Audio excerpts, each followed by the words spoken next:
Man up from Mars, he tripping, I put that on guard. I got the digits, but I am not calling. Wizard at night, this be that forum. I'm still stacked with that. Sunshine after that. Still stacked with that. Sunshine after that. So yeah, you know, I had a conversation with her, but it's like the signals is always crossed. I mean, like, I say yes, cause she asked me to say yes. And then she's like, I didn't want you to say yes. I wanted you to understood that a yes was required to answer the question. I was like, what?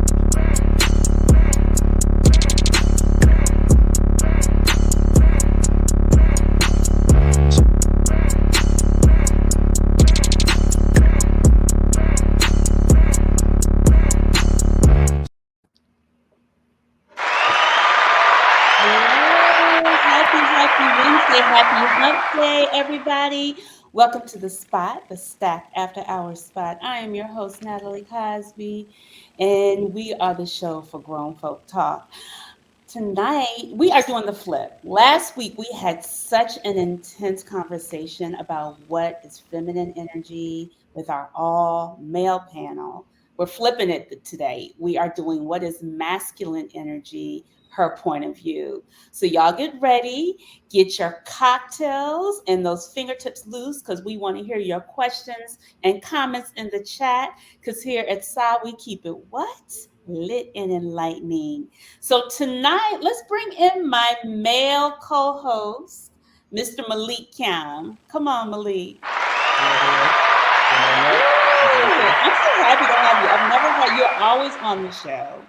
So it's like a delight to have Malik because Malik be dropping pearls and jewels and all kinds of other stones on the show. So to Malik, last week we talked about what is feminine energy.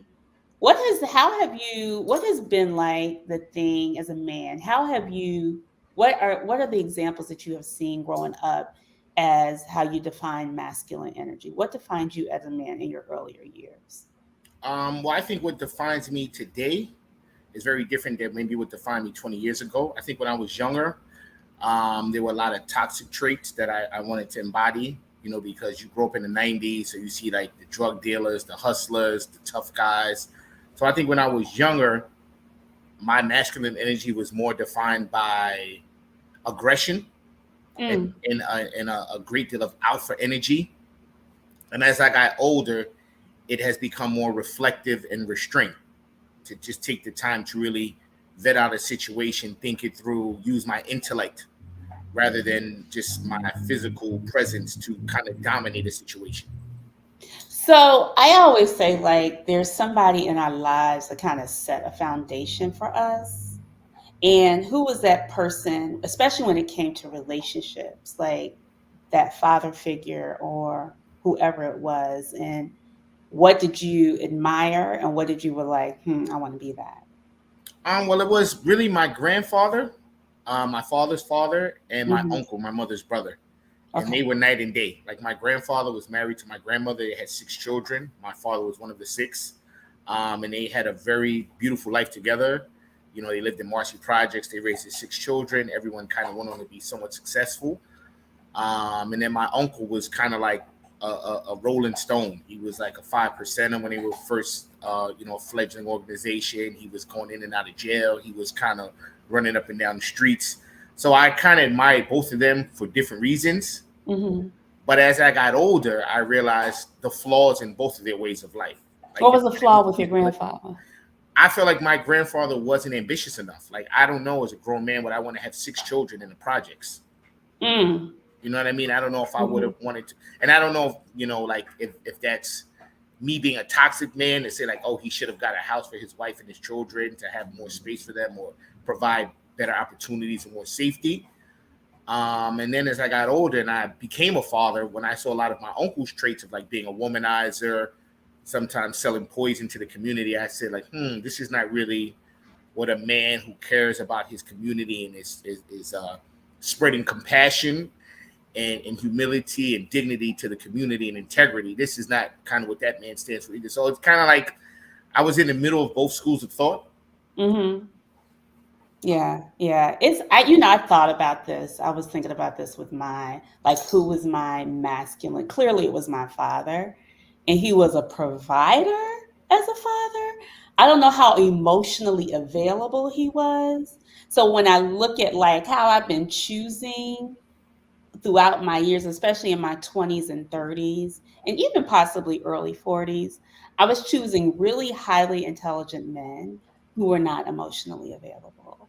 And I thought stoic meant like that was strong. And I was like, mm.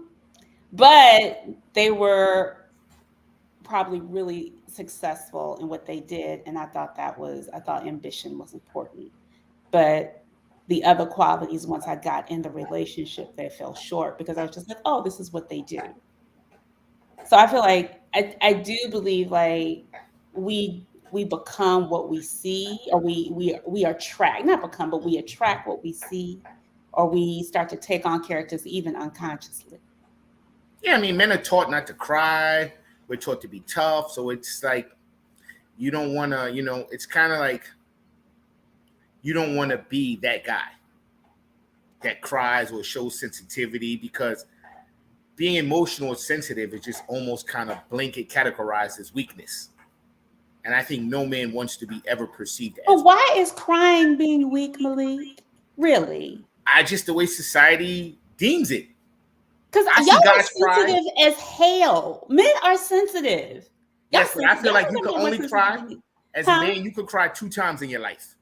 When a A baby man is can cry born, 2 times in his life. two When? times you could cry when a baby is born and Hmm. when your mom passes away. Not even when your Only your dad dies. mom? Yeah, even when your dad dies, you can't cry. You gotta just be like, damn, I miss You him. know that's BS, But I'm Malik. just telling you, that's how it goes. It's like you crying, like what you crying for? That my mom died. Okay, we Because get you're a that. human being. Like what? Like you can't be sensitive and dominant. Y'all can't have those two dualities in your lives. I would like to say we can, but I don't really see how it. I don't see how it exists in the world. Remember when Tyrese cried and everyone kind of clowned him? Yes. You know what I mean? So it's like, and look, he was just being sensitive and venting and sharing his feelings, and we had a field day with it. Field day. You had a field day. But I think it also, to me, it doesn't look, women, as a woman, I want you to be vulnerable and open. And I'm not saying you gotta cry, but I want to know that you feel comfortable enough to like open yourself up. And a tear may come out every now and then. You may wanna like just let it all out. What's wrong with that? I think women frown upon it. I think even though they say they accept it, they secretly frown upon it. It's like when I was young, my two idols were like Malcolm X and Martin Luther King.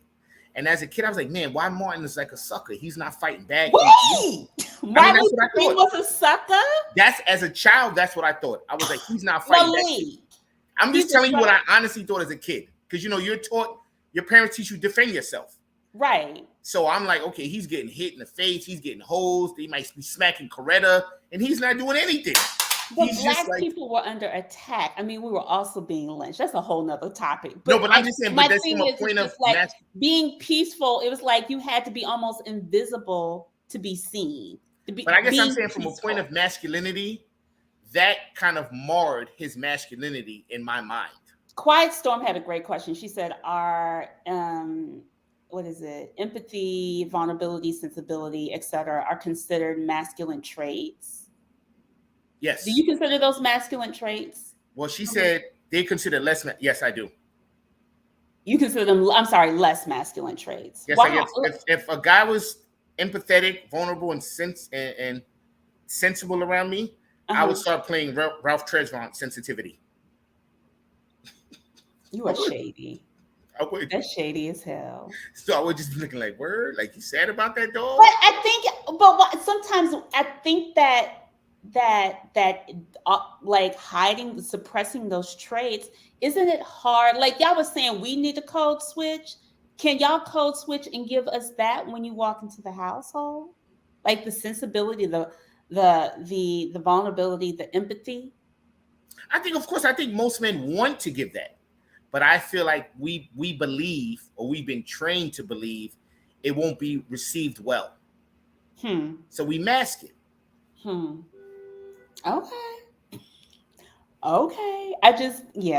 Y'all mask it. Y'all mask it. And I think it shows up in relationships. It like, I realize to me, this is what, not saying it's just y'all side, but I feel like this is what pulls us apart. Correct. Y'all can't take off the mask. Let's bring the ladies in so they can get involved in the conversation. Let's go on and bring the men, my team.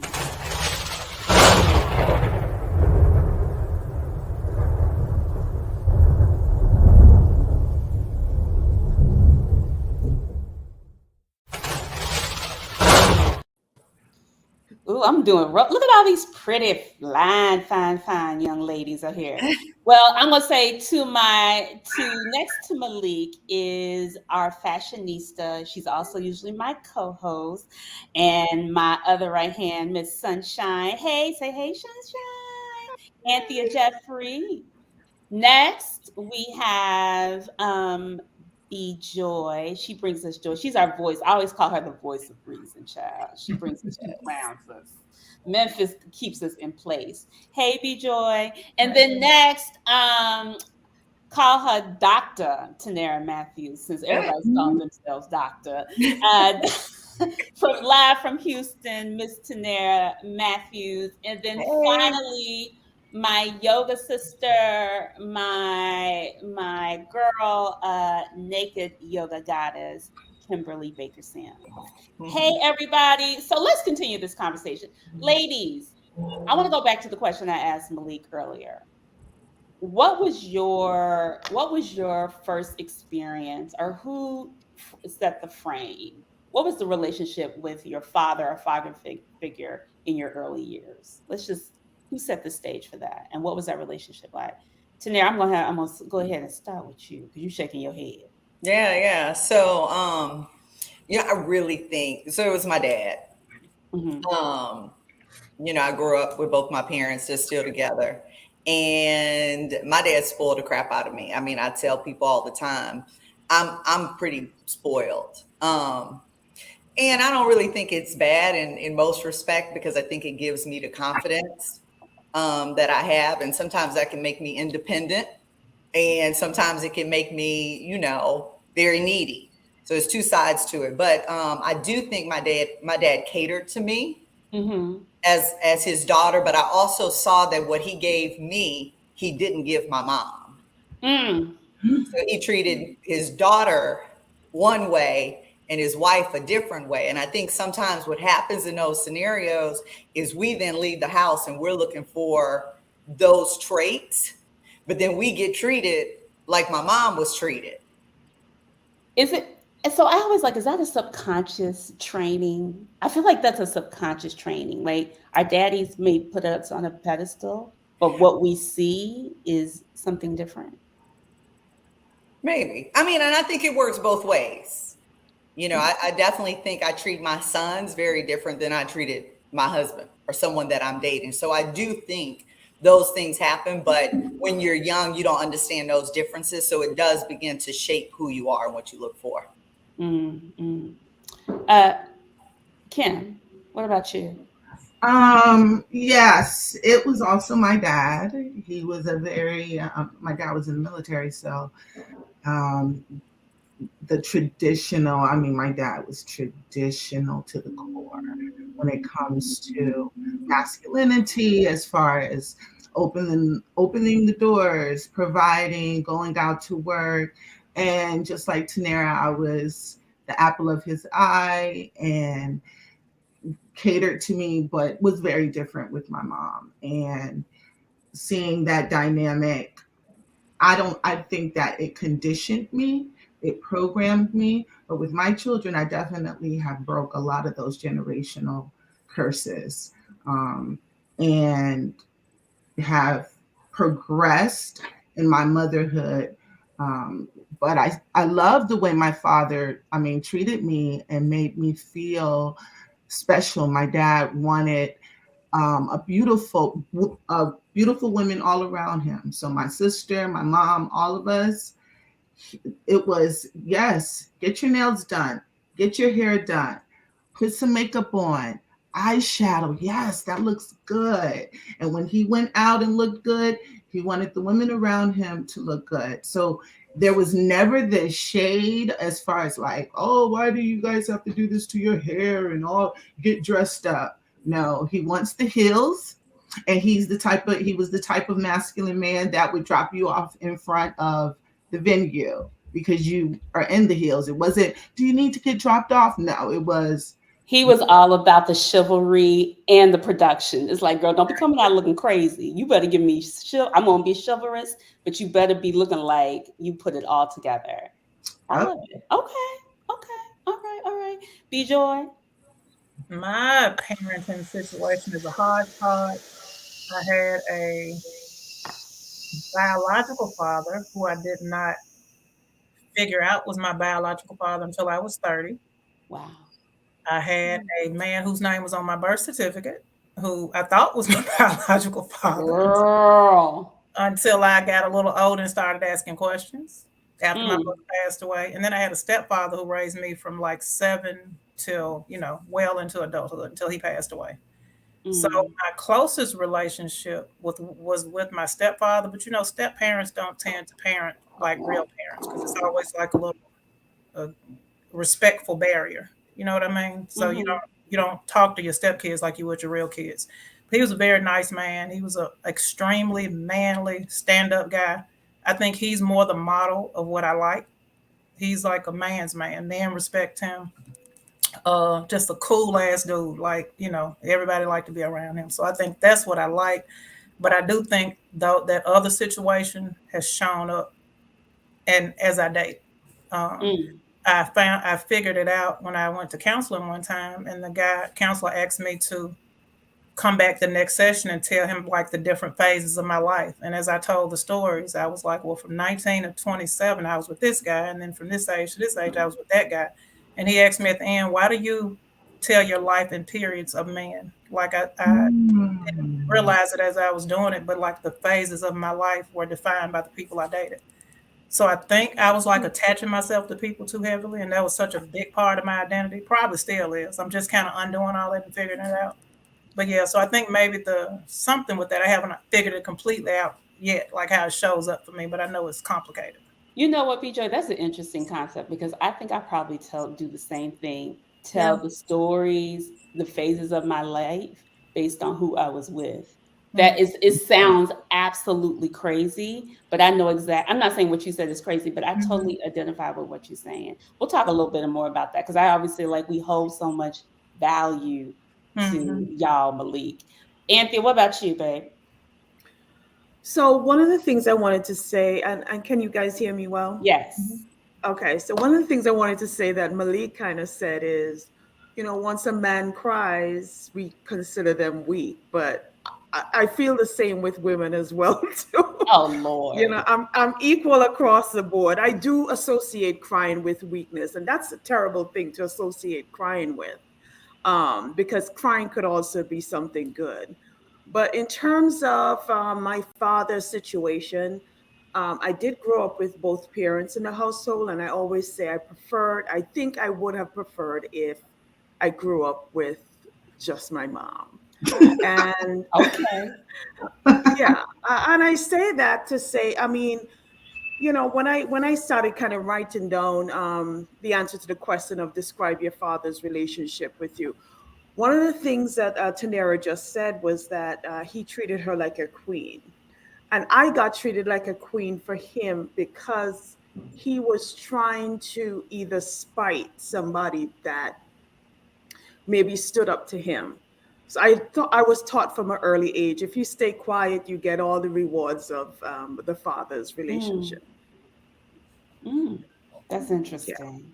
Yeah. That. And there's a lot more too. I know. There's a lot more too. He was also very physically abusive in front of us, and had narcissistic tendencies, never wrong. And to me also, there was a lot of yelling in the household. So yelling always equated to something bad is going to happen. Yeah. And so I don't know if you notice me whenever somebody gets really loud. I just kind of like I can't take the yelling, the arguing, because I'm associating that still, even through therapy and everything, with something bad is going to happen. So I try to de-escalate instead of escalate the situation even more. Yeah. So, ladies, and Malik, you can talk. Like, how does this frame your relationships with men now? Like, all of these things that we've kind of just accumulated. Let's fast forward to now. What are some of the things that you just, in your frame of mind, as you have been, I think all of you guys have been married, divorced, in and out of relationships. Like when I think about even my current relationships with throughout my life, I've always had men who were super smart, right? And my father was very, I don't want to call him promiscuous, but he was a ladies' man. Let me say he was a ladies' man, right? So I always get men who are a little bit of ladies' men. They always got a roster. So it's just like how, but in the same token, trying to win them over. I wanted to win. I wanted to win. I wanted to have them, so on and so.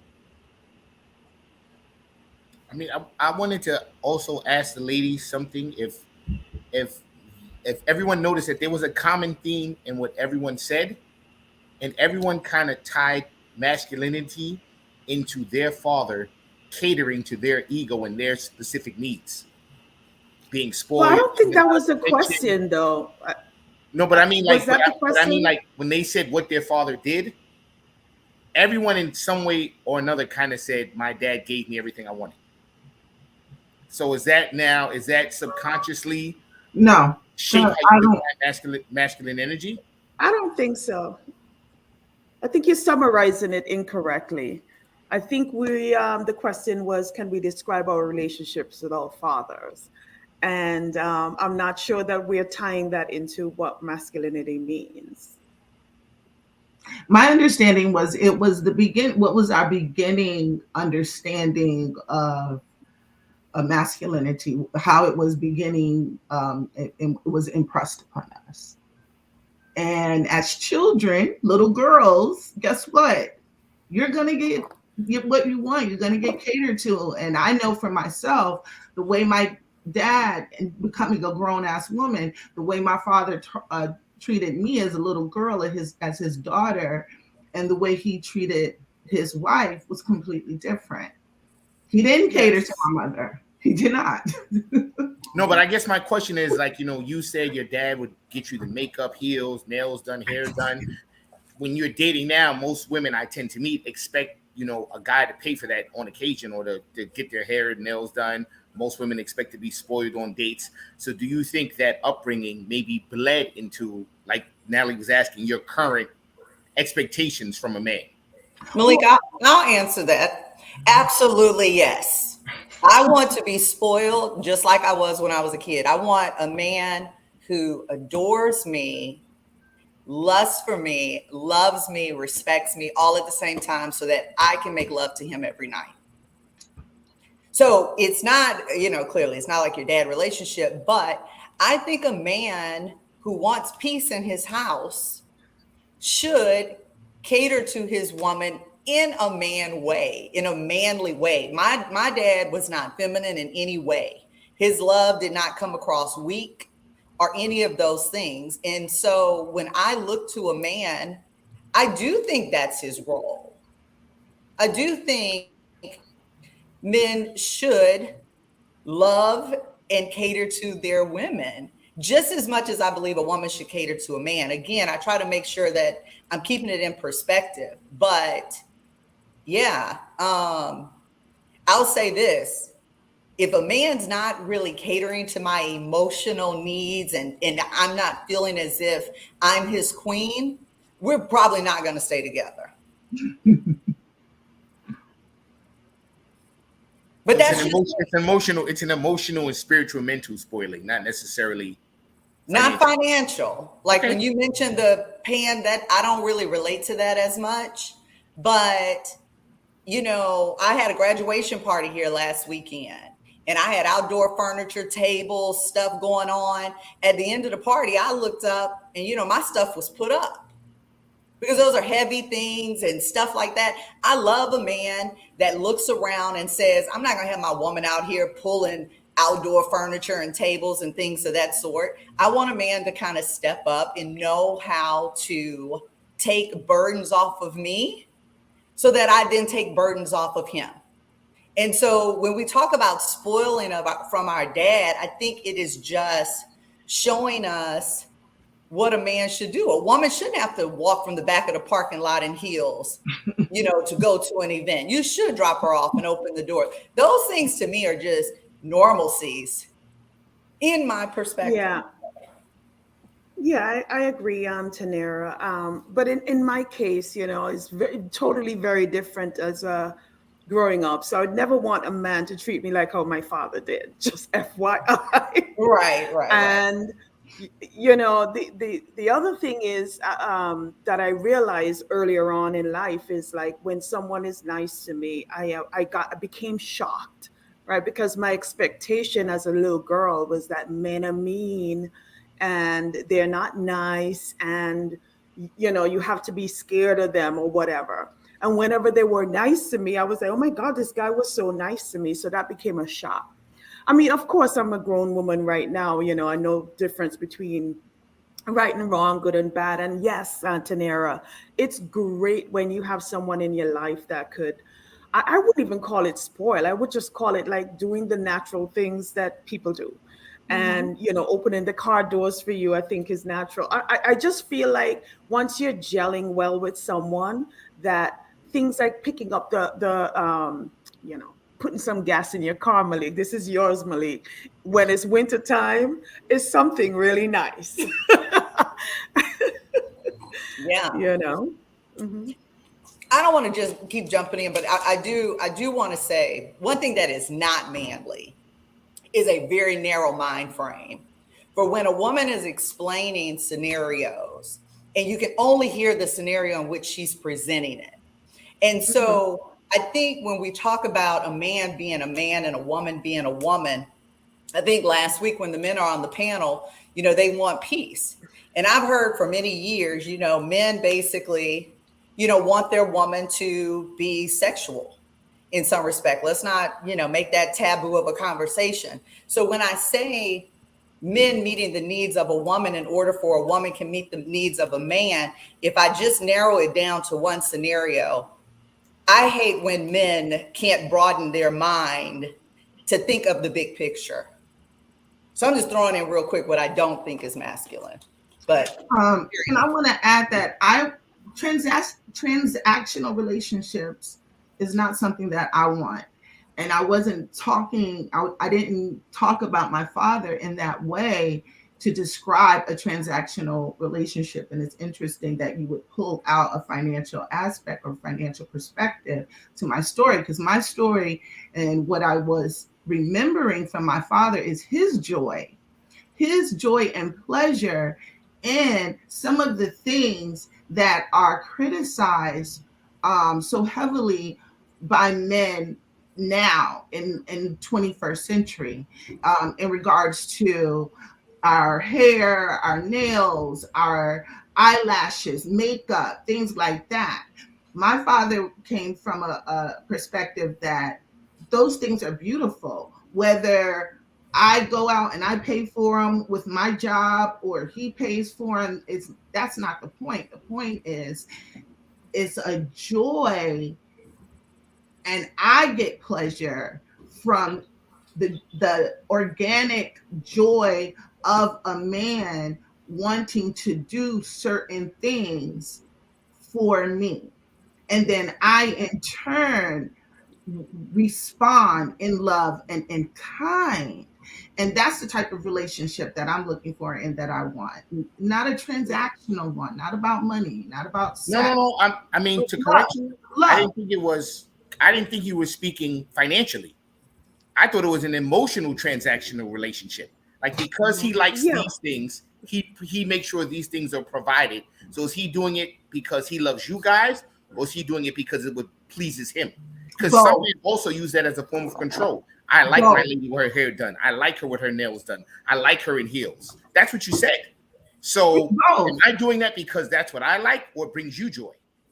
It's a both. It's a both and. And I think that the expansion comes when you have a mindset of both and rather than either or. Either or is very limiting. But when you can come from a perspective of both and, I want to wear heels. I want to get dolled up. I want to aesthetically look a certain way. And my partner enjoys Appreciate it. that. Okay. That is a good match. Mm-hmm. So now, if you didn't want to do those things, would you feel controlled? Malik, I don't know wouldn't be with if him. oh. I wouldn't be with him. And I think that is what dating and taking time and truly being in a relationship, because you're relating to the other person, means. I wasn't sure if B Joy had something to say. I didn't hear from her. No, I'm good. I'm good. I'm enjoying the comments. I'll jump in when I see that. Natalie and Malik, I don't want to take over the questions either, but there's a lot going on in the chat. I see them. And so, they're talking about good. So is when men are less masculine than you expect. I think what's interesting is that I think men define masculinity very different than maybe I define it. So the man that shows up, in control, I don't know how they define it. I mean, because I've asked the question all week and I don't know if anyone truly answered even what they thought a man was, besides a provider, those things. I actually think a man is a vulnerable person. And again, someone who knows how to adore a woman without losing himself in that. I don't think that is weakness. If I'm going to emasculate a man or not respect a man, it's the man that comes up and he's always talking about, I had women back in the day and, I'm the man and I make this kind of money. That to me is the opposite of masculinity. So I think where the issue can sometimes That's come bitch ass. I think. Let me ask you guys: do you think equality? What men think is masculine, I think, is very different from what women think is masculine, and that's where I think the conflict comes. Correct. Well, do you guys think equality has somewhat muted masculinity? No, I think men have made that muted. I mean, if we really look at society, women make more money than men. We're used to it. We still dating y'all. We still want y'all. We're still going after y'all. We haven't left and said, let me go date the white man on average. Well, it depends. That statistic depends. It depends on the age group. Because depending on the age group, men still make more money than women at the same jobs. And then if you're a Black woman, forget it. The disparaging pay rate is even worse.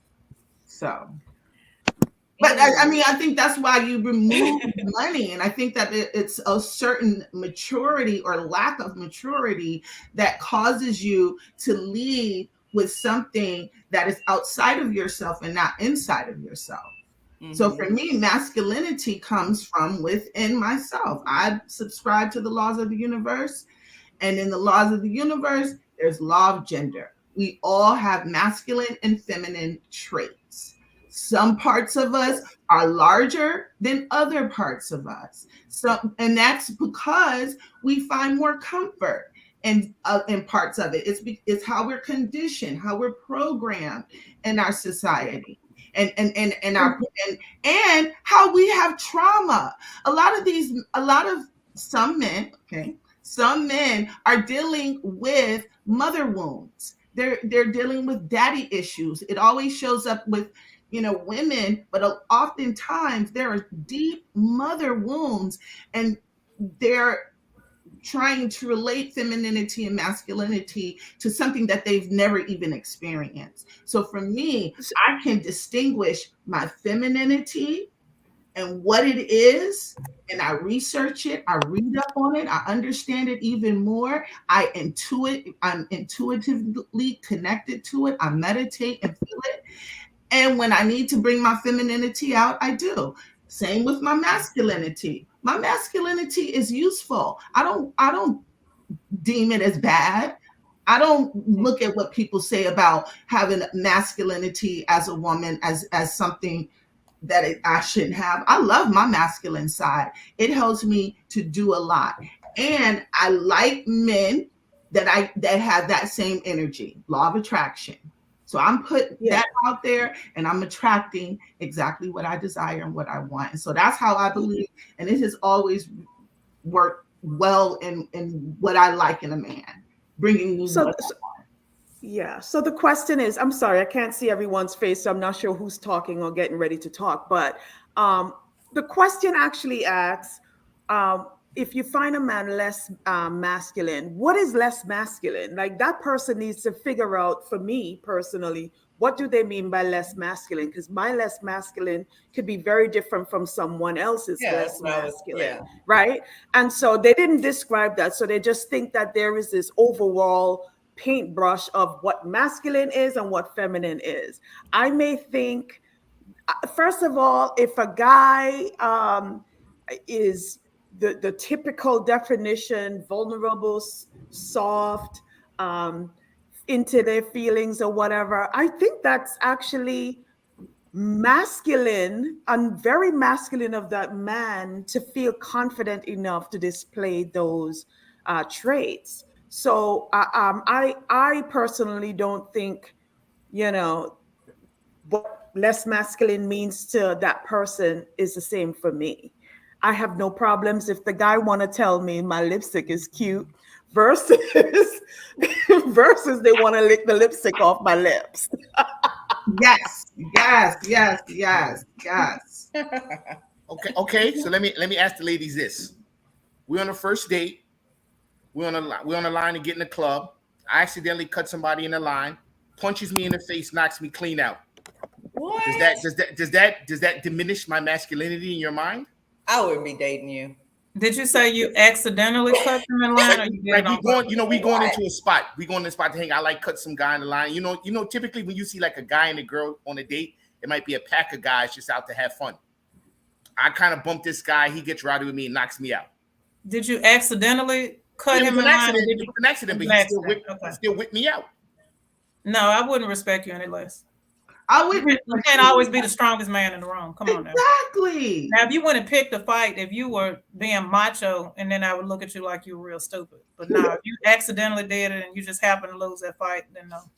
I will say that the most muscular guy in the room, and this is just me, my preference, that's not sexy to me. All those big puffed out muscles with oil on your body. I look at you, you got way too much time on your hands to be in the gym. Like, it's a lot better things you could be. Go make some money or something. Go do something productive with your time. Listen, I got some oil on my skin, okay, B-Joy? No, I mean like men, no, for a woman. Yeah. I'm kidding. Yeah, but like for a man, it's all oiled up and muscular, and a man that's too much into his appearance to me is a little vain, and that's a more feminine trait. So if you want to know, like, in my opinion, so all that that's not sexy. I think a lot of what the other panelists are saying about, being vulnerable is okay. All of that is okay because it boils down to security. If a man is secure enough in himself to be his authentic self, however that shows up, if he's quirky, if he's a little weird, as long as he's confident enough to say, yeah, I'm that, but it's okay, like that's who I am, then that's masculine. That's manly.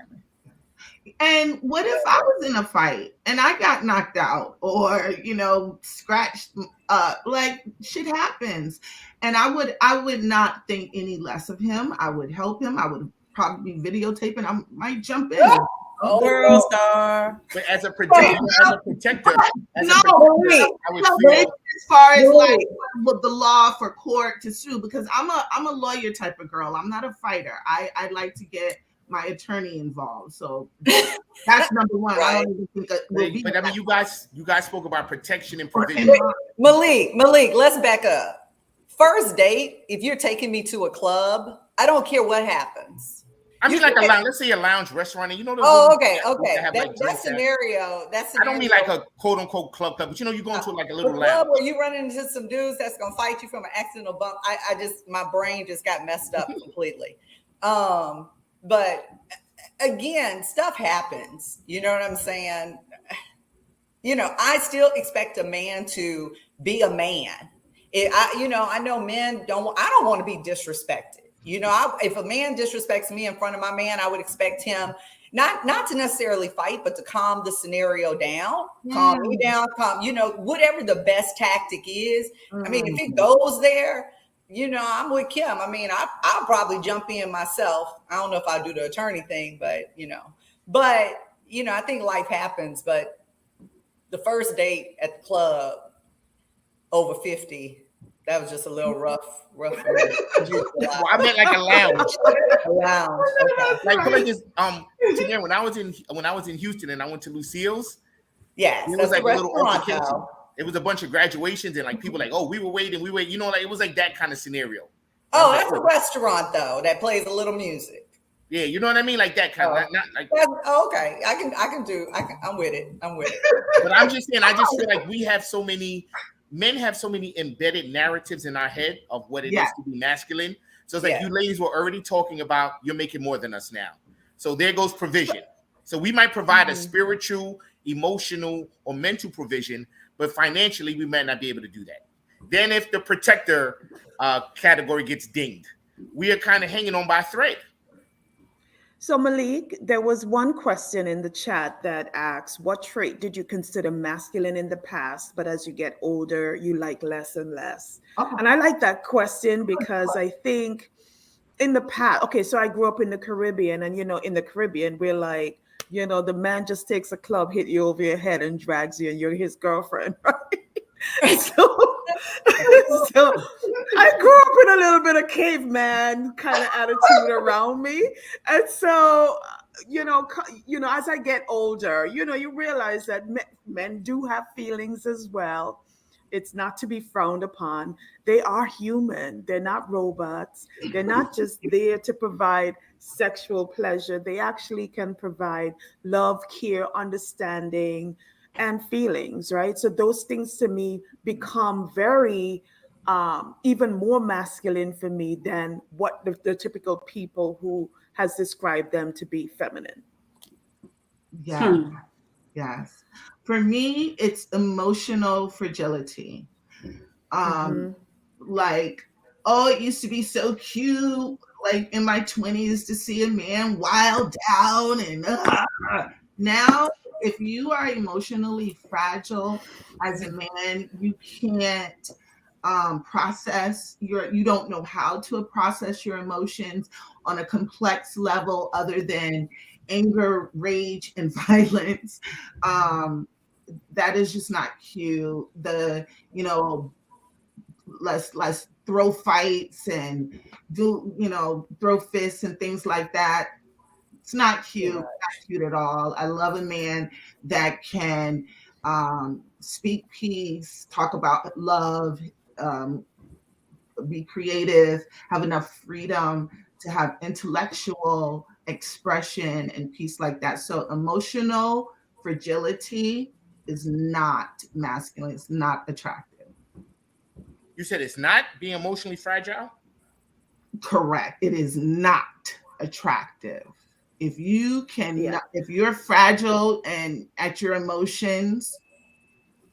Well, I mean, you said it best. And that's what I meant earlier. And I feel like emotional fragility in both men and women is, to me, a turn off. I agree with you. Not only just men. That's a very good point. It is true. It is very true. Well, I cry.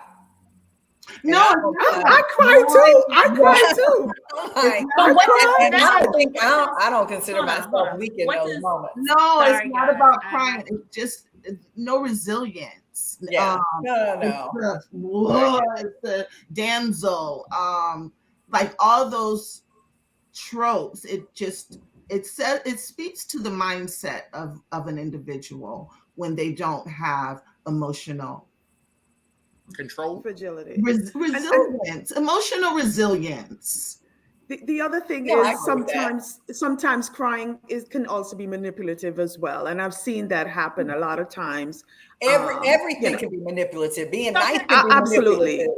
You know, absolutely, you got absolutely. to again be strong within yourself to be able to decipher those things, or strong enough in your faith that if you get tricked, you like I'm So gonna walk away. I have a question because I know. I'm sorry, y'all.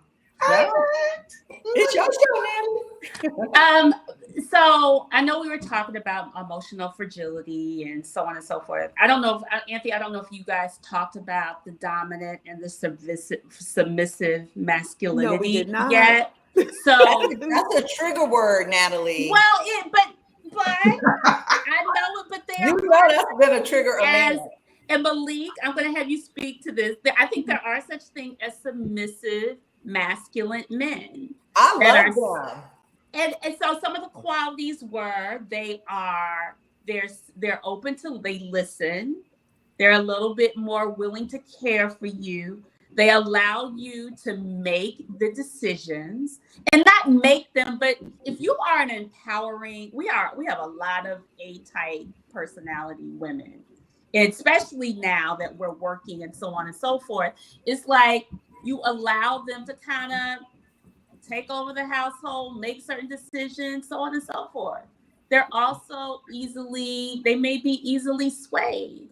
Whereas with dominant masculine men, they're more aggressive with the decisions. They're usually a little bit more, I guess, aggressive in bed, which some of us may like, but I think it's other things. Some of them say they also may be a little bit more stoic. They're not really that in touch with their emotions. So I think it's like, where does your personality really fall in what you've been attracting? I'll say I love a submissive man. I think it's a trigger word for in general to women and men, because people just take terms and they feel some kind of way. But, I think being submissive is putting your partner as the priority. So whoever your partner is, if they like the kitchen clean before you go to bed, I don't care. But if that's their thing, then I'm going to make sure I do it because I don't care either way. So I'll do that. And I want the same for my man to do that. If I have particulars and he doesn't care, take care of me the same. So I like a submissive man. I think that's absent of finances. I want to be, real. It is. They say he can still be the breadwinner. He can be that. Exactly. And I've seen it from one extreme to the next. But consistently, I tend to date submissive. Because he can be dominant and broke as a motherfucker too. Absolutely. Isn't that more just being accommodating or practicing restraint? I think because submissive does have a negative connotation. Like I would accommodate that request. If it didn't matter to me, then why not do it for you? Well, accommodating is almost like, I guess when I think of submissive, I think of a natural trait. Like someone will say a woman is a caregiver. We're innate, well, not all, but a lot of women innately take care of kids or take care of certain things. Go to the grocery store, think of what we're going to eat for dinner. Those things we don't have to, someone doesn't have to make us think of it. I think when I think of the submissive man and those traits, I want it to be a little innate. Okay. Not that he's just doing it for me on this occasion. But like, okay, Tanera, I'll give you a quick example, right? I dated a girl once from Texas, and she was very similar to your style of, chivalry. We went to City Island. I parked the car, hop out. I'm just walking to the restaurant. I look back. She's still sitting in my car. Mm-hmm. I'm like, what the hell? Maybe she's texting. Because you didn't open the door? Yeah, I'm like, maybe she's texting someone. I don't know what's happening. So then finally, I go back and say, is everything okay? Like, are you sending a text message? She's like, no, I'm waiting for my door to be open. Yeah. And it just never dawned on me because, and not that I'm not a chivalrous person, but one, I didn't have a car for a long time. I live in a city where logistically we park on the street a lot, so I can't really open the car to street side. So it's like sometimes certain things just escape a man's scope of thought. Well, That's you. It escaped you. Take a little bit of self. Oh no, I mean, yeah, but I mean, I live in New York, so I'm not Because opening the car door street side. no, but I see a lot of men doing that. They have an incident with a woman, or they have their own personal anecdotal experience, and now it's a men do this. I know at least 10 men that the first thing they would do is come out and open the door for you. No, I'm not disagreeing with that. I'm just saying, like, when you live in certain geographic locations or you have certain experiences, it colors your behavior. It's okay, Malik. I mean, I was married 18 years. My ex-husband never opened the door for me. When I started dating, I opened my own doors. You know, if there was groceries in the car, we both took them out the car. Like, I never thought that was like a man or woman thing. But then when I started dating a man and I was quick to go to the door, he said, no, I'm coming to get you. I am now used to that, and I love it. Like, I love the way it makes me feel. I wouldn't have embarrassed you in that situation, but I would have said, hey, you know, I kind of like the guy that opens my door. Now, how you receive that, if you had come back on, I'm not going to do that every time, we probably wouldn't go out again. I think at this age, we all have to decide how we define masculinity or the man that fits for us and vice versa. And some of those things matter to some and it don't matter to others. And then are you as women willing to teach your partner? Absolutely. If they lack the knowledge?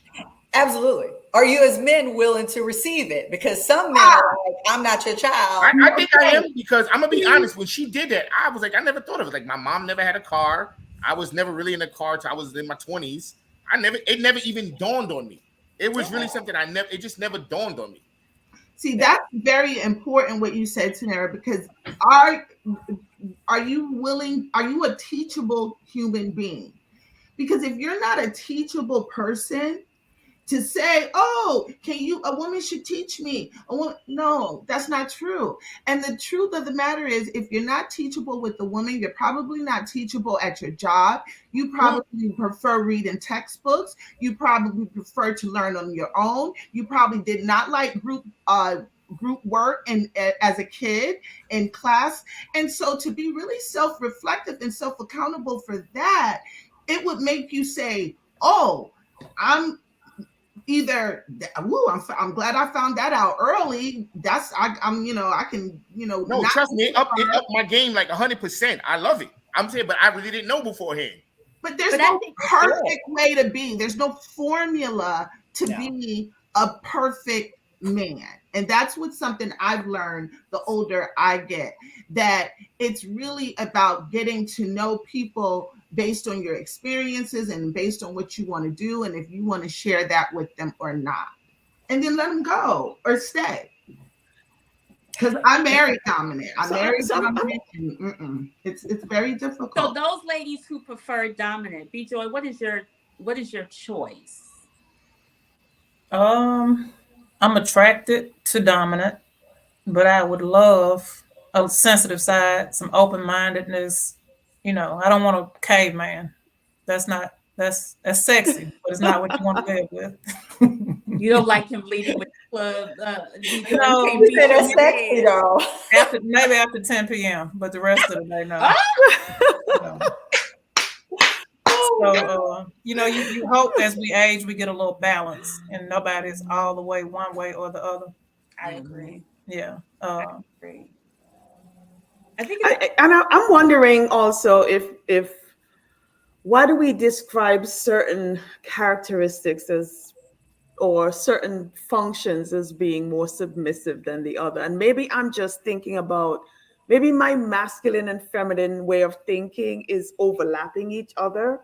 But for me personally, I'm just thinking all of us sort of kind of embody all of these characteristics that we're talking about, that one is man and one is women, and certain things, what I think I'm hearing is that we both have roles, and there's certain societal roles that we have taken on over the years, that men open the door, men do this, men do that, and then women do a certain thing.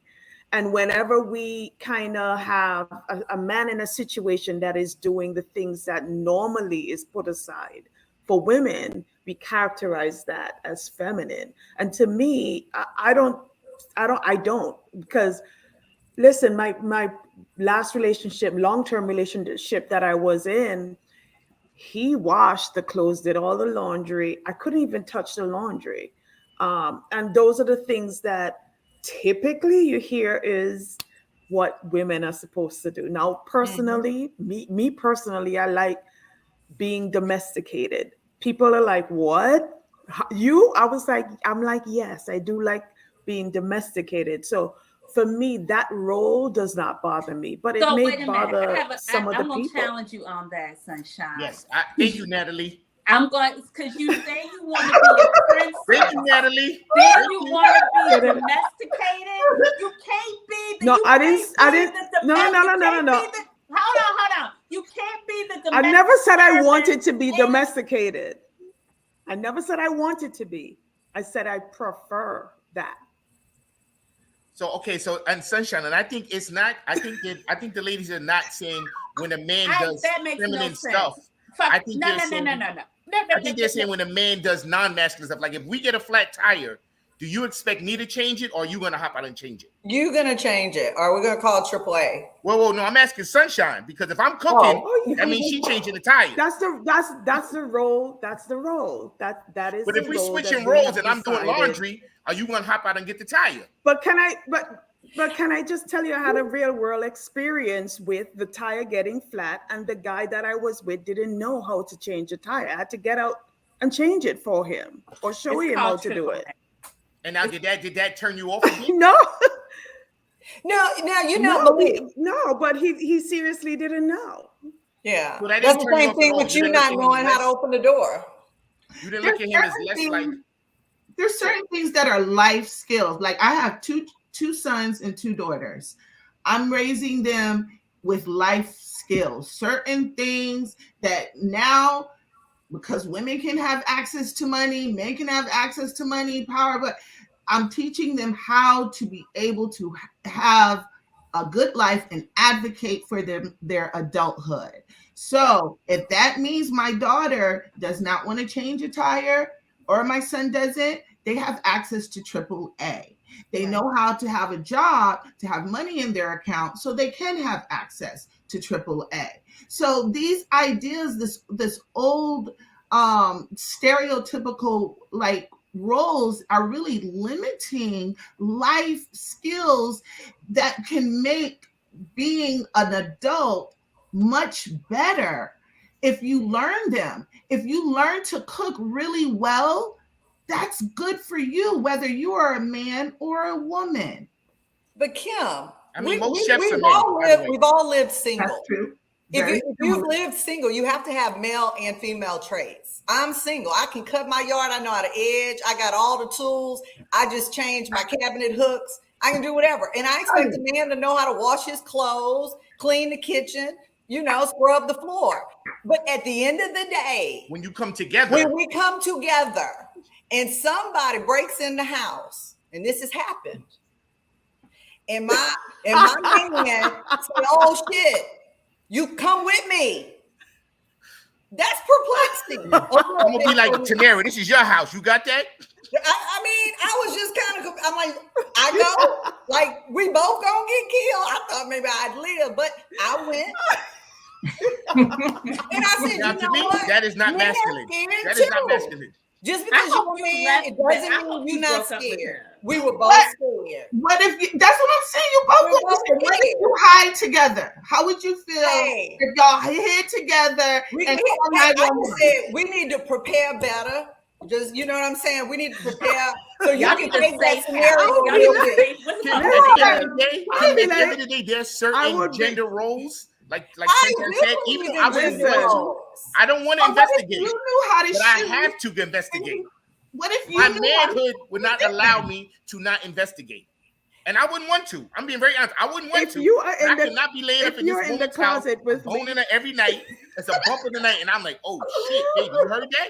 Hey, I'm gonna just go down there with you, fellas. But wait a minute. So you know what? I think women do we That's do one know at a how to time. do both. Go ahead. But when it is time to wake up at 3 a.m. because that baby crying, that same man rolled over and was like, go fix that bottle. You know, the baby wants you. The baby want, you know. So men have all their thinking too of that's a woman's role. You know, the baby's sick. I'm going to go ahead and go to work. You take off.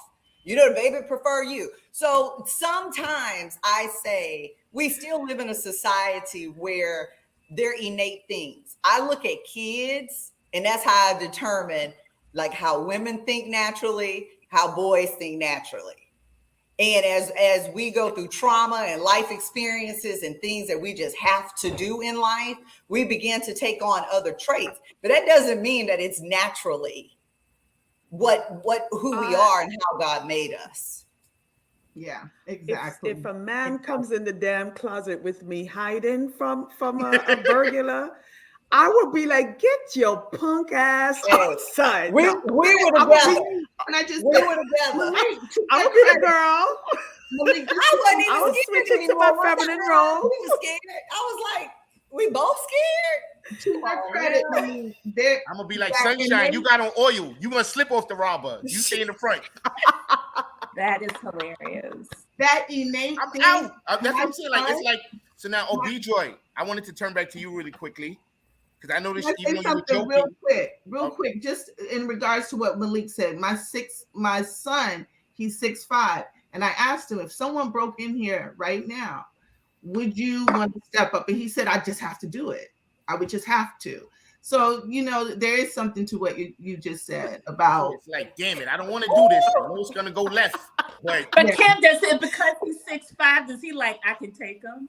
In their mind, they're like, I can take him, right? I think so. I think there's a certain, I mean, when a man has some size on him, he feels like, I'm going to take him. Yeah, I think he's young. He has size. There is a certain. No, I'm nowhere near 6'5", and I would still do it.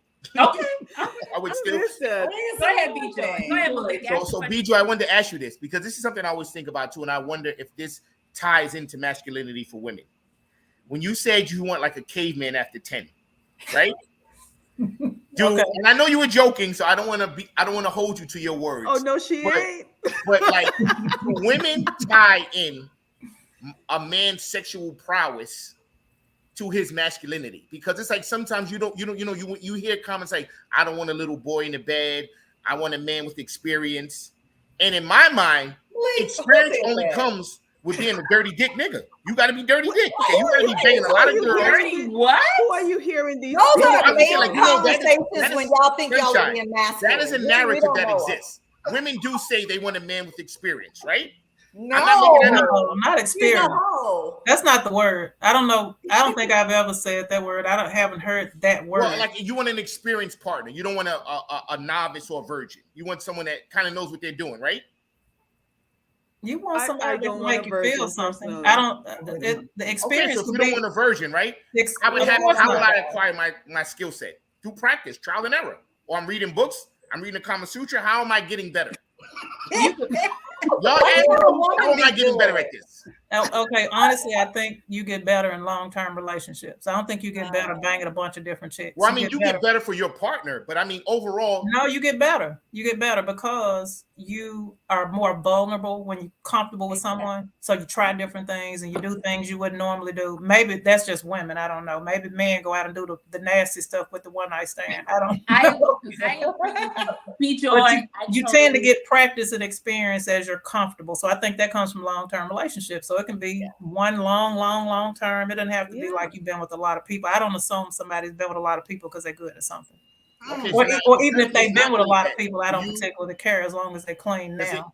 Does it impact your perception of his masculinity if he's not good? If he's not good? Yeah. His masculinity? You know what? I don't think it would make me think he's not masculine. It'll just make me think he's not for me. But you probably hear the phrase, I don't want no little boy. Like he's a little boy. I would help him be successful somewhere else. It's time to move on. It's B-Joy. B-Joy's like, go on, you ain't for me. But you could be awkward the first time. You don't just like discount or disqualify somebody because it could get better. but I have had Yeah. experience Because I had an experience where this dude was perfect on paper. I mean, like manly, everything. We went to a restaurant. You know how and I didn't notice it until like in the moment when a waiter walks up to the table and says everything okay. I would just like drop my head because I just knew he had it. And he'd be like, "Oh yeah, everything's fine." You know, and I naturally did that because of how manly he seemed. And he was well endowed. But that thing was not fun. It was something was missing, something was off. I don't know what it was, but it was not. We just didn't click in that way. So it's not. Joy, could I ask you a question? Did he brag about it? No, he was quiet. He was everything. He was everything he was supposed to be. He didn't build it up. He didn't do anything wrong. He was manly. He was open doors. He did all the right stuff. I guess it was just a lack of chemistry. I don't know. Technique, maybe Sometimes technique. that's what it is. Yeah. So it didn't make me look at him like he was less masculine. It was just like, no, he's not for me. Yeah. Because I think like saying somebody is masculine or not, it's kind of labeling them what I'm looking for is really based on what I need. When I was younger, and came from nothing, finances impressed me. Now that I'm older and stable and got my own, I don't want you to be in the poorhouse, but finances don't impress me. You got to have some other skills that'll match my life. Like some maturity. You can teach me something. You can listen to me. We can talk. We can have fun. We can laugh. We can travel. Things that add to my life. So I think I wouldn't say somebody's not masculine because they don't match my energy or what I'm looking for. They just might not be for me. I wouldn't label somebody. And sexual prowess is one of those too. B Joy, I'm happy you brought that up because last week one of the guys were like, tell women to stop leading with money. When it's really in their mind, they automatically think that that's something that we want. They actually project that onto us at this point in our lives. Mm-hmm. Now, if they still chasing the young girls, yeah, they may be, because that's their purview. But I think even now it may be a little different because we do want other skill sets. Yeah, we want you to be stable. But I was talking to Malik about that, and he was just like, it's always that. And I had several conversations with men where they talk about it, and I'm just like, but it's more to it than that. I agree. And I think it's hard to find all of the stuff we like in one person. Mm-hmm. I had a guy tell me once when I was saying, like, I would like you to be more sensitive, and it'd be nice if you would be more romantic. And he said, well, like if I'm all these things, I'm not going to be this macho, and I'm not going to be this, and all the other things I liked about him. He said, you can't find all of it in one person. If I was that sensitive, I wouldn't be that aggressive later in the day. I mean, like, so sometimes you got to you can't build people into who you want them to be. And that's so hopefully over time you can work on it with them. But yeah. I think that in my marriage, in my marriage, I'm now divorced.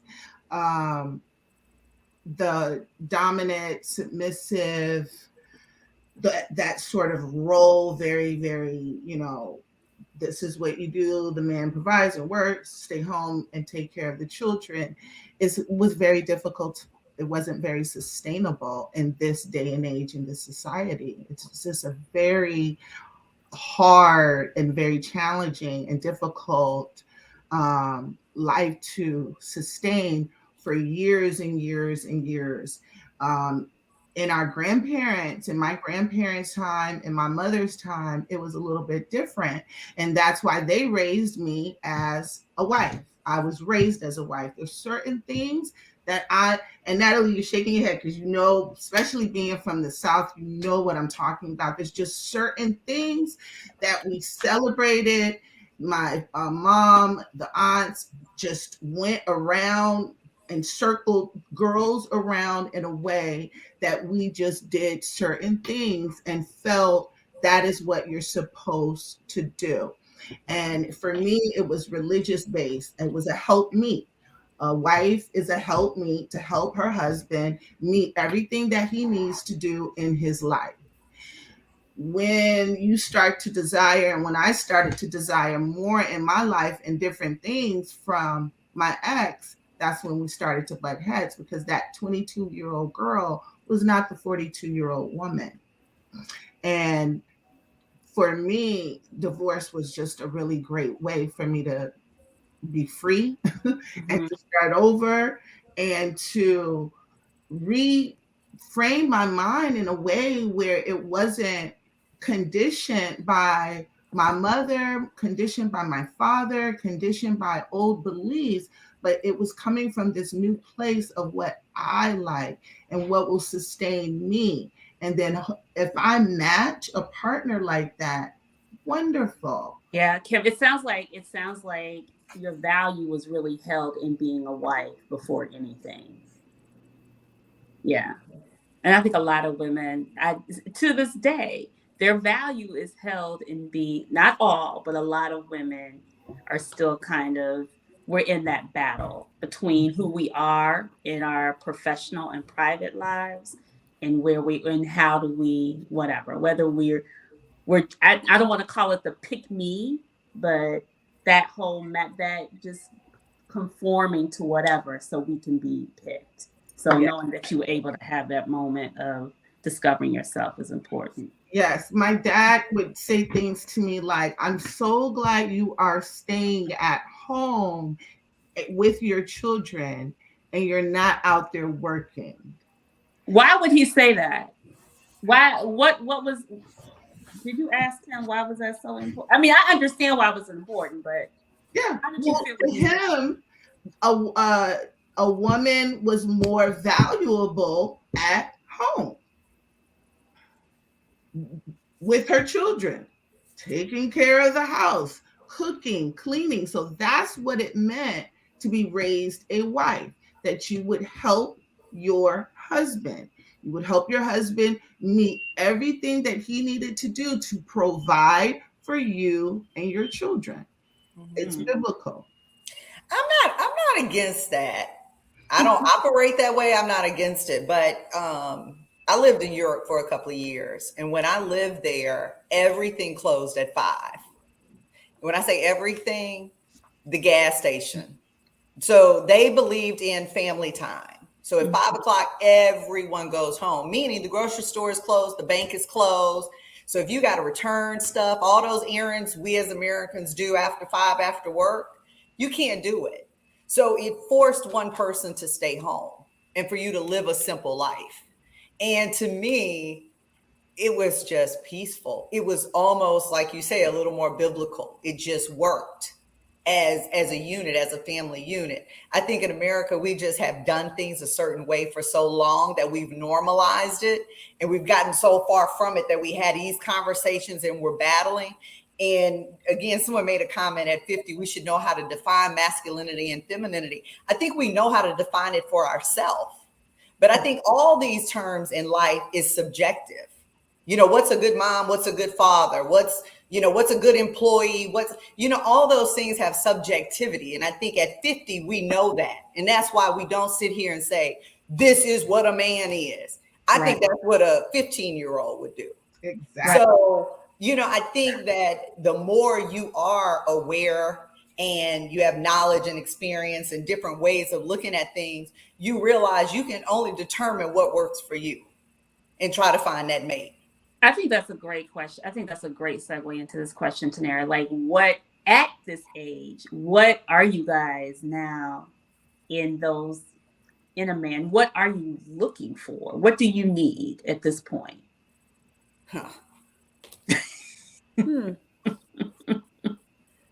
Y'all like, Fun, a lot of fun. A lot of fun. Listening to me talk, because I like to talk. Okay. A lot of sex, a lot of travel. Look, I've raised kids, put them through college. I had a marriage that had good points and some really bad points. And at this point in life, if I'm not having fun, I'm not doing it. Okay. I'm peace. I just want peace. And how does that peace show up for you now? What does peace look like for you? That's what I was saying. How does the peace show up now that you're single? Well, I think that for me, it is financially, let's say we match each other.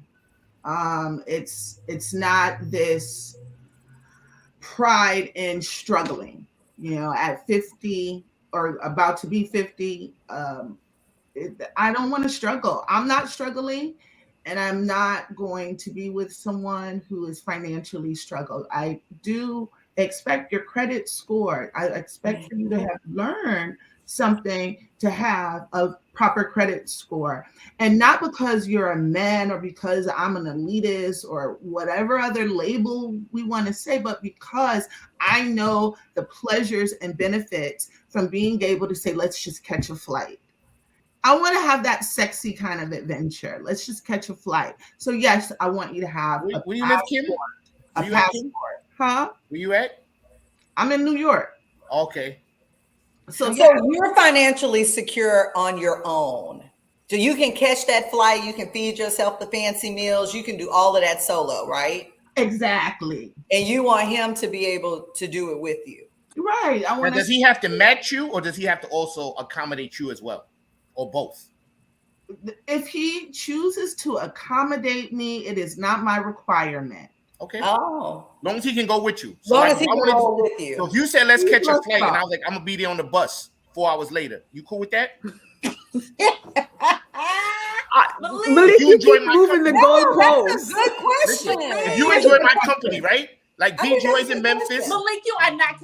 No, I'm saying B-Joy's in Memphis, Tanera's in Houston. So if they enjoyed my company and wanted to see me, and I said, listen, I just work construction. It's seasonal. I can't afford a flight, but I want to spend, I got the next week coming off. I want to see you. I'm getting on the next Greyhound. I should be there in a day and a half. Are you okay with that?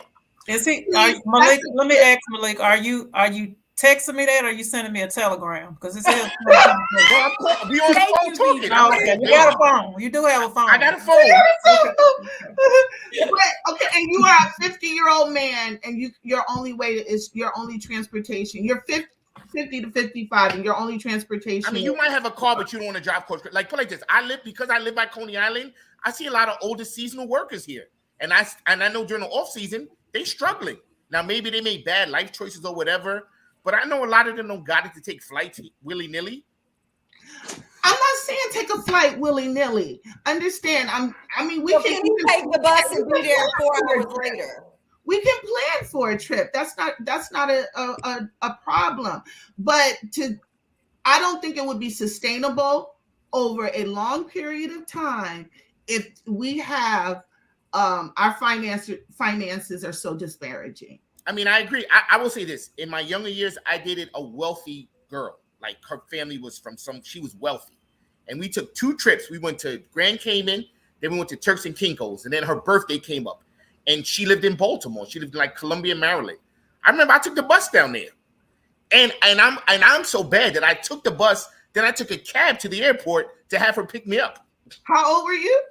Maybe like 25, 26. Yeah, baby, we did that. No, but I'm saying, if I met this girl again today, I would do the same thing. But Kim, let me ask you a question. As a female, if I guess you're saying you can take those trips on your own, right? Yeah. And if a man gets there by any means necessary, he gets there to you. The fact that he went through all of that to get to you, does that matter less than him having the means to be able to get on the flight with you? No, if he's like, I have to work overtime. Let's plan this trip. We're going to go in the spring. I'm going to work overtime. I'm going to save up here, and then I'm going, and we're going to go here. He doesn't have to pay for my ticket. Why do you have to work overtime? I'm just saying. You don't take the bus. He can fly. Kim want him on a plane. Oh, okay. So that's the answer. No, Malik, thank you, but I can advocate for myself. I'm just putting that as a. Don't be mansplaining. You know what I'm saying? It's a hypothetical situation that I'm not. My point is, I'm not so like it has to be like this, and he has to get on this, and he has to make this amount. That's not my point. My point is, I don't think over time, even if I were to have this big heart and say, "Oh, I love you. Yeah, you can take that bus trip."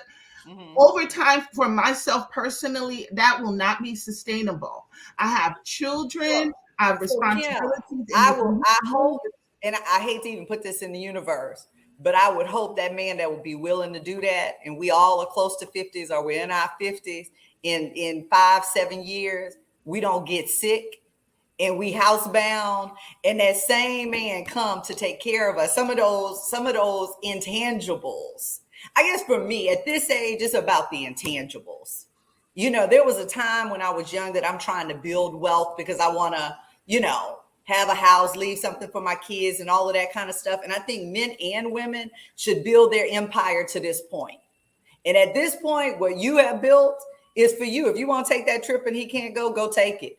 But my thing in asking that question is I think sometimes we don't think about, what if something happened to me and I can't do something or I can't move the way I want? Am I worried about if this man could catch a flight 3 times a year with me to travel? Or am I more concerned about how he cares about me, wants to be with me, and what he'll do?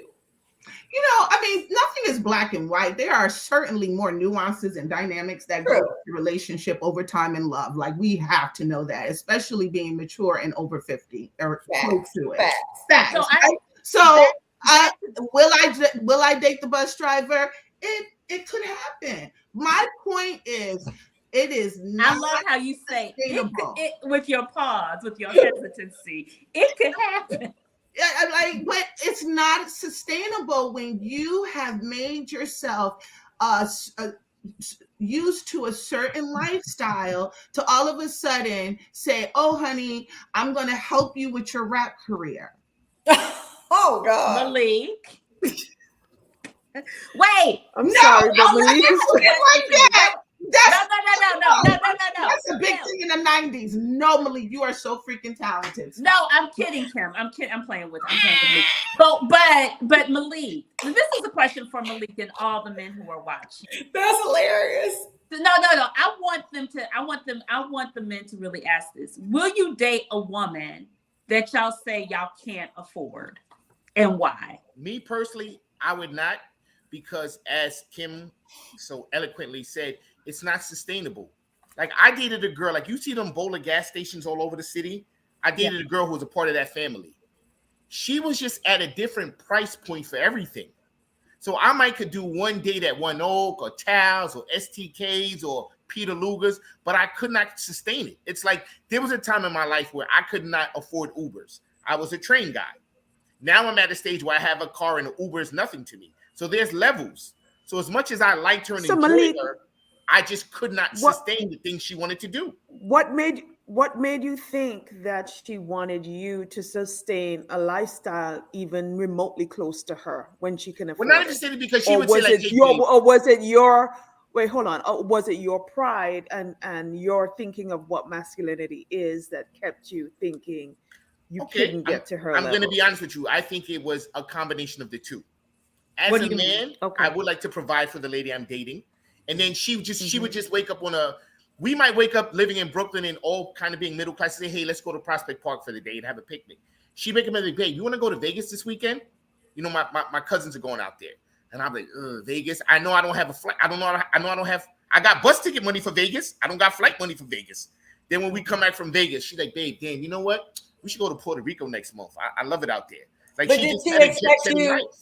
I mean, if she's that wealthy, I don't know. But if she's that wealthy, I'm sure every man she dates can't afford her lifestyle. So she may actually be very accustomed to taking care of certain things because she makes all of this money. Did you have the conversation?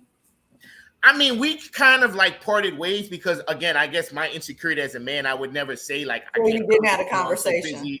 Yeah, I was like, I'm so busy with this and that. And like my daughter just was born at the time. So I was like, listen, I'm busy over here.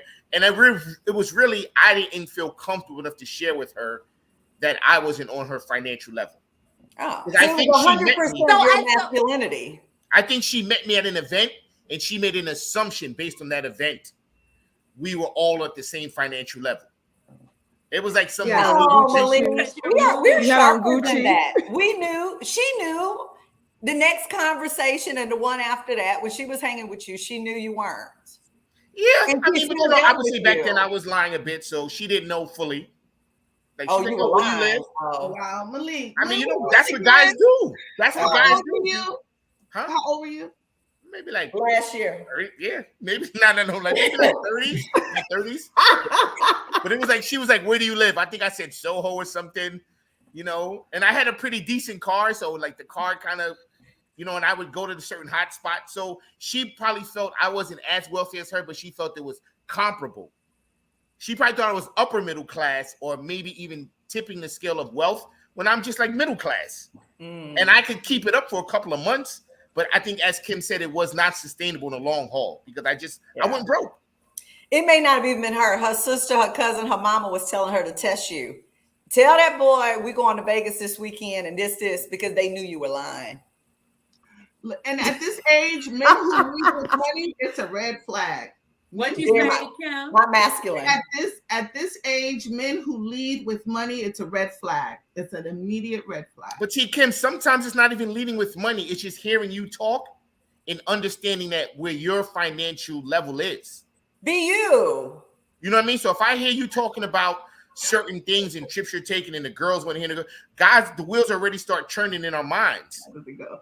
And I think your mind. I think your mind, Malik. I think you have a personal insecurity. No. Remember when we were on the show and I was saying, I think Monica was saying how she lived between Oaks Bluff and LA.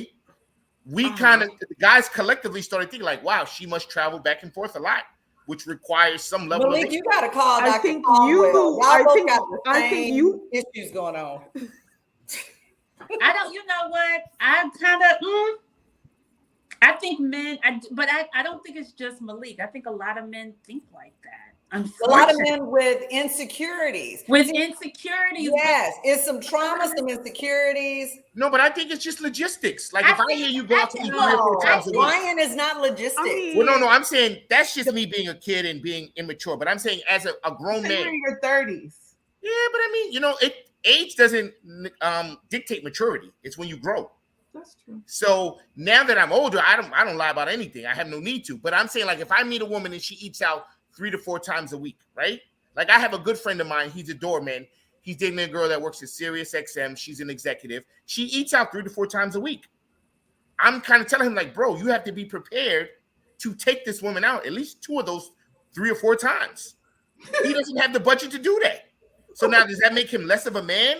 Does that make, you know what I mean? Like that, and that's simple. That's not a big thing. He can't afford it. That's it. But my point, if you're making 60 grand and she's making 220, I'm thinking she's gonna be fat. Oh my God! One day. You think what, Tanera? I'm thinking she's gonna be fat one day. He shouldn't date her anyway. That's too much eating out. I think if she likes him though, if she likes him and he's honest and says, "Baby, look, I can't do all that, but I know this good little Chinese spot that's got the best this and that. Let me take you there. Like we can do that on your dime, on my dime. We got to do this." As long as he's honest and she still dates him, then I think it could work. He just doesn't need to be insecure or lying about it. Somebody said, "I think women do." And we're talking. Go ahead. No, there was a comment. It was like, I think men lead with money because they think that's what women want. Because he was saying because men are raised to be providers. Yes. They are raised to be providers, but that's at all different levels. Our dads were providers, but they didn't have all this money either. You know, no, they didn't, but they did provide for their family. But I think I went to one of the most expensive all-girls schools in Houston. Okay, my daddy would come and park across the street because he knew he had to run with the car a short distance and jump in so that mess would start. So I'm used to a man doing what he got to do because he wanted me in this school.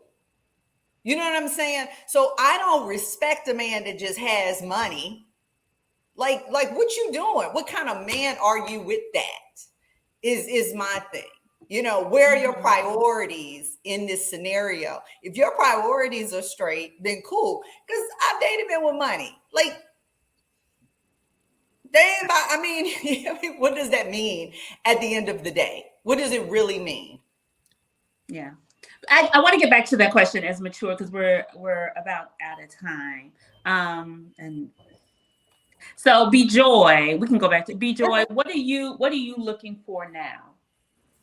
A man that would suit me is responsible. Mm-hmm. He is consistent. Mm-hmm. No up and down. Here one day, missing one day. None of that. Like I need to know who he is, and he's the same person all the time. He knows how to take care of me, and that doesn't mean financially. Like I think Tanera gave a good example at the end of the event. Stack the chairs. Slap my wrist if I try to open a door. That kind of thing. Like, and I don't necessarily mean a car door. That's a little extra old fashioned for me. I don't need that. But like any other door we're entering, yeah, my hand's supposed to drop and you open the door for me. That's just manly. Okay. He's got to be either fun or funny. Pick a struggle. You can't be boring and dry. Like, yeah, I'm funny. You can be fun though. Be one or the other. Be something. Be able to match my wit, my intellect. Be able to teach me something.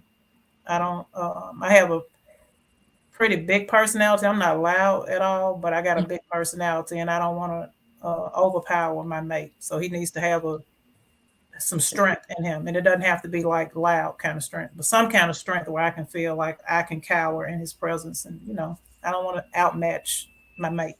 Okay. Cool. Anthea.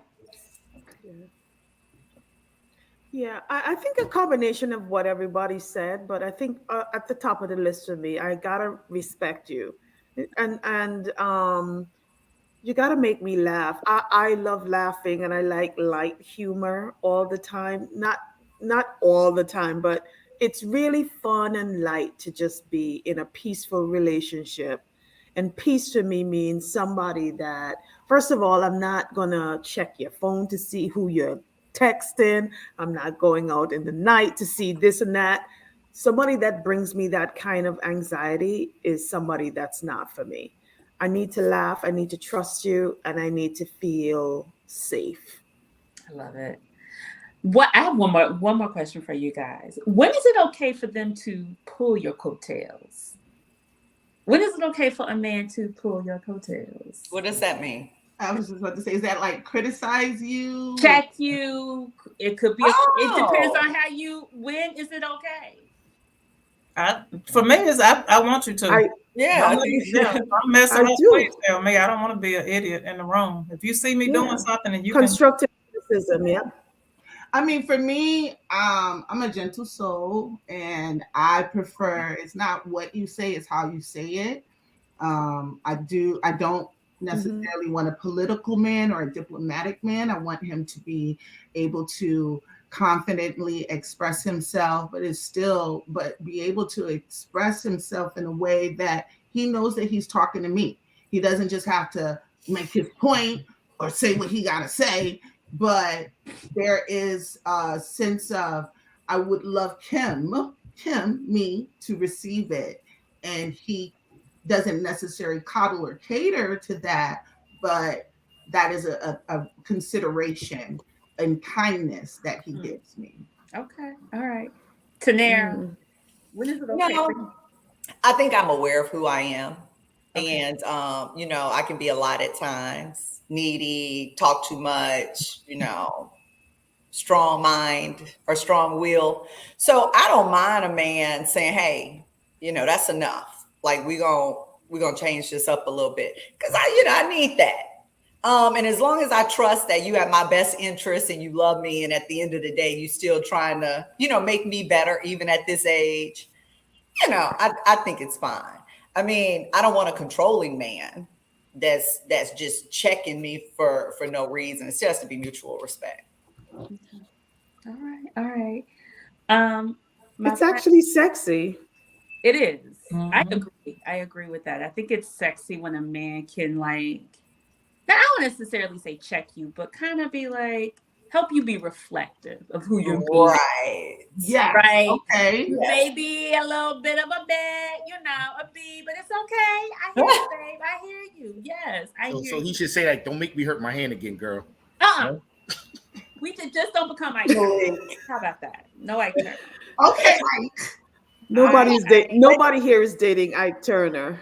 They closing us out. You never know. We don't know what goes behind closed doors. We'd be like, girl, blink twice. You ladies should be so proud. This didn't turn into the war that was last week. It's Yeah, no, we weren't gonna do that. Good job, ladies. Sorry for my absence, but I'm sure Malik and all y'all held it down. Anthea, thank you. Thank you, thank you, thank you, thank you, Tanera. Thank you, Kim. Thank you, B Joy. Thank you, Sunshine, always. And thank you, my co-host, Malik. Thank you, beautiful ladies, for having me. Thank you, guys. And meet us in the after party. Oh, Yes. I'm sorry. Wait. You guys, what was the best comment? Because I was gone. Who had the best comment of the night? I think Attica got. I think Attica.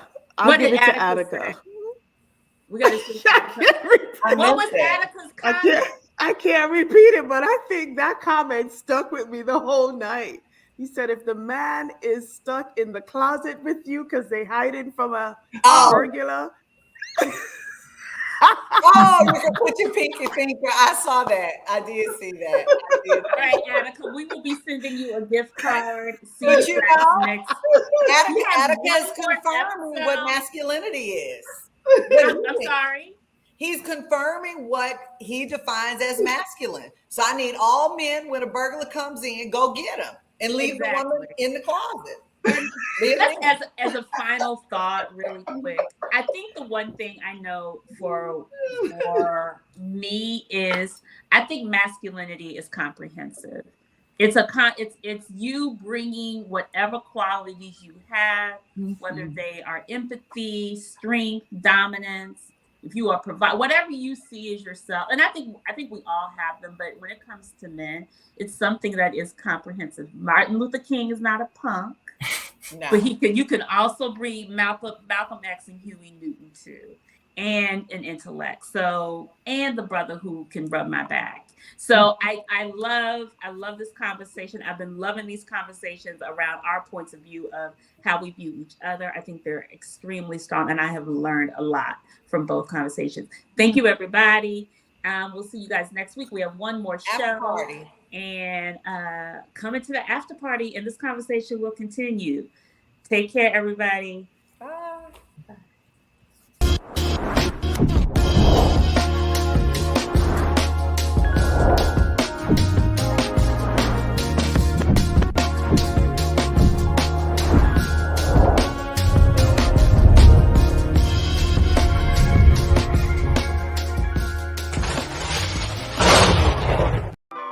Join Stacked After Hours, The Spot, where grown men and women gather to have candid, also honest discussions about the state of life, love, and more. The Spot is a hybrid of in-person and weekly virtual gatherings. Join our Facebook group and answer our daily questions. Subscribe to our YouTube for our weekly live talk shows, and join us on Zoom for our talk show after parties for lively conversations with other opinionated, grown, and sexy professionals. Just search, like, follow, and subscribe to Stack After Hours on Facebook groups and YouTube. Also like and follow our brand pages at Be Stacked Wellness on Facebook and IG. So wherever you are, at home or abroad, pull out your laptop, tablet, or smartphone and join in the conversation with the members of Stacked After Hours, The Spot by Be Stacked Wellness. See you there. As you know, and if you are new to the Stacked family, we always keep our conversations lit and enlightening.